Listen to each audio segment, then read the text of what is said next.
भारत माता की, भारत माता की, भारत माता की।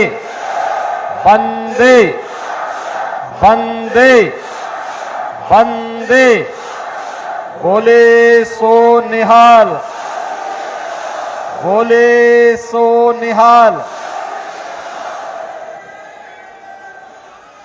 तिजारा विधानसभा क्षेत्र से जुड़े हुए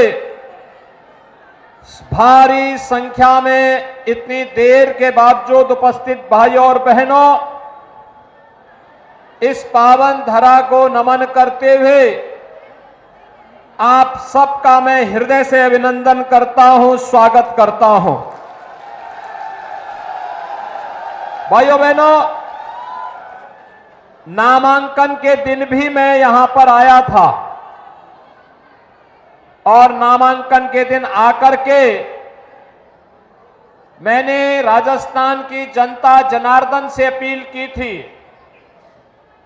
कि भाइयों बहनों, यहां पर हम लोग जिन्हें प्रत्याशी बना करके उतार रहे हैं, वह केवल तिजारा के विकास के लिए ही नहीं बल्कि तिजारा को राजस्थान का सितारा बनाने की दिशा से वे आपके बीच में उतर रहे हैं। भाइयों बहनों, हम सब जानते हैं 5 साल राजस्थान के कांग्रेस नेतृत्व सरकार के कार्यकाल अत्यंत पीड़ादायक और राजस्थान के एक जनता को कराहने के लिए मजबूर करने वाली सरकार रही है। इस सरकार के पास न विकास की कोई कार्य योजना है, न कोई कार्यक्रम है। इस सरकार ने केवल भ्रष्टाचार को बढ़ावा दिया है। अराजकता, कर्फ्यू, गुंडागिर्दी, माफियागिरी इस सरकार की पहचान बन चुकी है। इस सरकार के कारनामों के कारण आज राजस्थान, जो वीर और वीरांगनाओं की भूमि है, अपने शौर्य और पराक्रम के लिए जाना जाता रहा है। भक्ति और शक्ति का अद्भुत संगम है। संतों, ऋषि मुनियों के सानिध्य में जिसने देश के अंदर अपना एक गौरव प्राप्त किया था, वह राजस्थान आज करा रहा है। भाइयों बहनों, इस सरकार के कारण आज राजस्थान भ्रष्टाचार में नंबर 1 हुआ है। इस सरकार के कारण राजस्थान आज यहां पर महिला संबंधी अपराध में नंबर 1, साइबर अपराध में नंबर 1, अराजकता और गुंडागिर्दी में नंबर 1, और यही नहीं, सबसे महंगा डीजल और पेट्रोल राजस्थान के अंदर, सबसे अधिक बिजली की दर राजस्थान के अंदर, और महंगाई इंडेक्स में भी राजस्थान आज के दिन पर नंबर 1 हो गया है। सबसे अधिक पेपर लीक की घटनाएं भी राजस्थान के अंदर। भाइयों बहनों, इन्हीं माफिया और इन्हीं गुंडों के खिलाफ हम लोगों ने उत्तर प्रदेश में एक नया अनुसंधान किया और उस अनुसंधान का नाम ही है बुलडोजर। अगर राजस्थान में भी डबल इंजन की सरकार होती तो भाइयों बहनों, इस प्रकार की अराजकता की स्थिति नहीं होती। यहां रामनवमी के अवसर पर दंगे नहीं होते, कर्फ्यू नहीं लगता, पर्व और त्योहार शांतिपूर्ण तरीके से मनाए जाते, अराजकता नहीं होती, अव्यवस्था नहीं फैलती, कोई गुंडागिर्दी नहीं होता, बहन बेटियों की इज्जत पे कोई हाथ डालने का दुस्साहस नहीं करता, और युवाओं के जीवन के साथ कोई खिलवाड़ करने का दुस्साहस भी नहीं कर पाता। एक और जब भारत आज विकास की नई ऊंचाइयों को छू रहा है, आज प्रधानमंत्री मोदी जी दुनिया के अंदर जहां कहीं जाते हैं, पूरी दुनिया पौलक पावड़े बिछा करके उनके स्वागत करने के लिए उतावला दिखाई देती है। यह 142 करोड़ लोगों का स्वागत है। पूरा देश गौरवान्वित होता है। भारत की सीमाएं सुरक्षित हुई हैं। आज कोई आतंकी वारदात नहीं हो सकता है। कर नहीं सकता।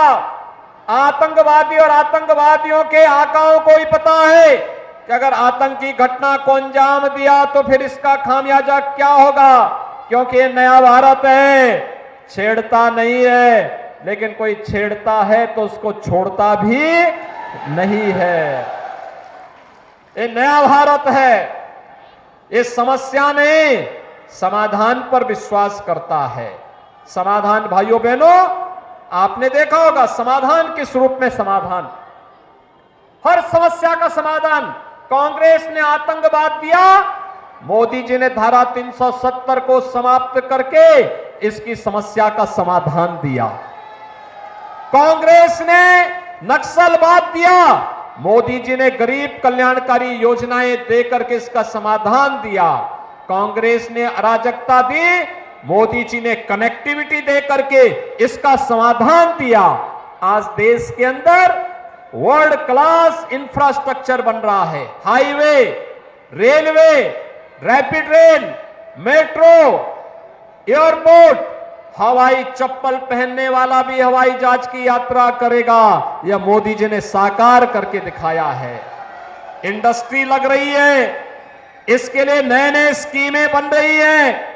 ये नया भारत है, सुरक्षा का वातावरण देश के अंदर अच्छा, लेकिन कांग्रेस शासित राज्यों में यह अराजकता की ओर बढ़ चुका है।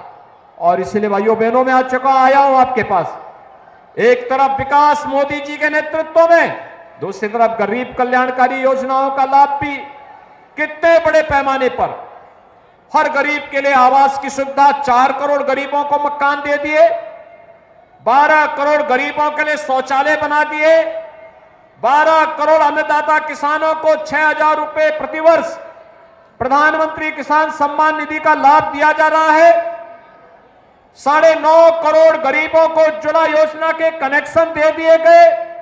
और यही नहीं, विकास की हर योजना का लाभ, चाहे वह हर घर नल योजना के माध्यम से हो, चाहे वह कोरोना कालखंड समेत अगले 5 वर्ष के लिए 5 किलो राशन हर गरीब को उपलब्ध कराना, 80 करोड़ गरीब भारत के अंदर प्रतिमाह प्रधानमंत्री मोदी जी के द्वारा दिया जाने वाले राशन की सुविधा का लाभ ले रहे हैं।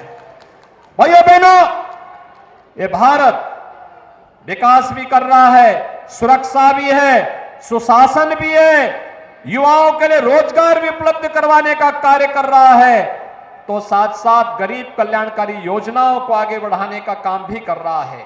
और ये नए भारत का ही परिणाम है भाइयों बहनों, ये नया भारत ही है। कांग्रेस के समय में राम मंदिर के लिए हमारे पूज्य संतों को आंदोलन करना पड़ रहा था। आंदोलन किस रूप में, हर व्यक्ति जानता है। कांग्रेस के लोग हंसते थे, हम लोग जब बोलते थे रामलला हम आएंगे, मंदिर यहीं बनाएंगे, कांग्रेस के लोग कहते थे कैसे बनाएंगे, तो हम लोगों ने नारा बदला था, रामलला हम आएंगे, पहले गुलामी का ढांचा जरूर हटाएंगे। और गुलामी का ढांचा हटाना, और फिर मैं आपसे कहने के लिए आया हूं भाइयों बहनों, आज तो अयोध्या में राम मंदिर बन रहा, कोई संदेह किसी को, कोई संदेह? कांग्रेस होती तो क्या राम मंदिर बन गया होता क्या? कांग्रेस रहती तो कोरोना समाप्त हो गया होता क्या? भाइयों बहनों, डबल इंजन की सरकार राजस्थान में भी आवश्यक है। और इसके लिए मैं आपसे कहने के लिए आया हूं, श्री महंत बाबा बालकनाथ जी को भारतीय जनता पार्टी ने तिजारा विधानसभा क्षेत्र से अपना प्रत्याशी बना करके उतारा है, जिससे सितारा के रूप में तिजारा के भविष्य को उज्जवल बनाया जा सके। सहमत हैं? आप मुझे एक बात बताओ, अयोध्या में 22 जनवरी 24 को प्रधानमंत्री मोदी जी के द्वारा 500 वर्षों के बाद रामलला को राम जन्मभूमि में विराजमान करके प्राण प्रतिष्ठा का शुभ कार्यक्रम संपन्न होगा। आप में से तिजारा से कितने लोग वहां जाने के इच्छुक हैं? कितने लोग इच्छुक हैं? पूरा तिजारा लगता है कि अयोध्या जाने का इच्छुक है। आप मुझे एक बात बताओ कि आपका वोट रूपी आशीर्वाद कमल चुनाव चिन्ह पर श्री बाबा बालकनाथ जी को प्राप्त होगा। सभी लोग सहमत हैं? और मैं भी बाबा बालकनाथ जी से कहूंगा कि जयपुर में शपथ लेने के बाद 22 जनवरी के बाद तिजारा के राम भक्तों को लेकर के वे अयोध्या जरूर पधारें। अयोध्या की व्यवस्था तो हम लोग देख लेंगे। सहमत हैं? सभी लोग सहमत हैं? भाइयों बहनों, कल सायंकाल चुनाव प्रचार बंद हो जाएगा। परसों एक दिन की छुट्टी रहेगी। उस दिन घर घर जाकर के कन्वेंसिंग, और फिर 25 नवंबर को पहले मतदान, फिर सहमत हैं? सभी लोग सहमत हैं? भारी बहुमत से विजयी बना के भेजेंगे। सभी लोगों की जमानत जब्त करेंगे। भाइयों बहनों, इस अवसर पर मैं यहां के पूर्व विधायक श्री मामन सिंह जी का हृदय से धन्यवाद करता हूं। मेरा उनसे आज से संबंध नहीं, जब मैं सांसद था तब से मेरा उनसे संबंध है। वे एक लोकप्रिय विधायक के रूप में काम किए, और जब बाबा बालकनाथ जी की घोषणा हुई, उन्होंने कहा कि मैं भी बाबा बालकनाथ जी के साथ खड़ा होकर के उनको समर्थन करता हूं। आज मैं उनका स्वागत करता हूं। इस मंच पर आए हैं हमारे पूज्य संत जन, आए हैं हरियाणा और उत्तर प्रदेश शासन के मंत्रीगण आए हैं, सांसद, अन्य जनप्रतिनिधिगण आए हैं। इन सभी का मैं हृदय से अभिनंदन करता हूं, और आप सभी का भी अभिनंदन करते हुए आप सबका आह्वान करता हूं 25 नवंबर को कमल चुनाव चिन्ह पर बाबा बालकनाथ जी को भारी बहुमत से विजयी बनाने की अपील आप सबसे करता हूं। सभी लोग सहमत हैं? दोनों हाथ उठा करके मेरे साथ बोलेंगे, भारत माता की, भारत माता की, भारत माता की जय श्री राम, जय जय श्री राम।